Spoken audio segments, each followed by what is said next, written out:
Hello, welcome. So today we are going to be setting up our Skyward account. We're actually going to be changing the password in our Skyward account, or if you are locked out of your Skyward account, you can use this tutorial and it will help you.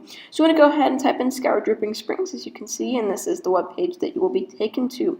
So now what you want to do is you want to click Forgot Your Password. You want to make sure that you're not a robot, which I hope you're not. Just want to go ahead and finish that, which I sped up there. You want to enter your username. I will do this now. Okay, so now you should get this message and you will be able to head over to your email.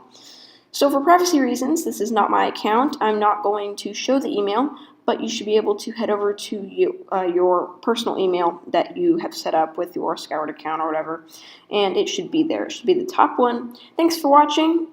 You will be able to click on that email and it will be there. I hope this helps out, and bye.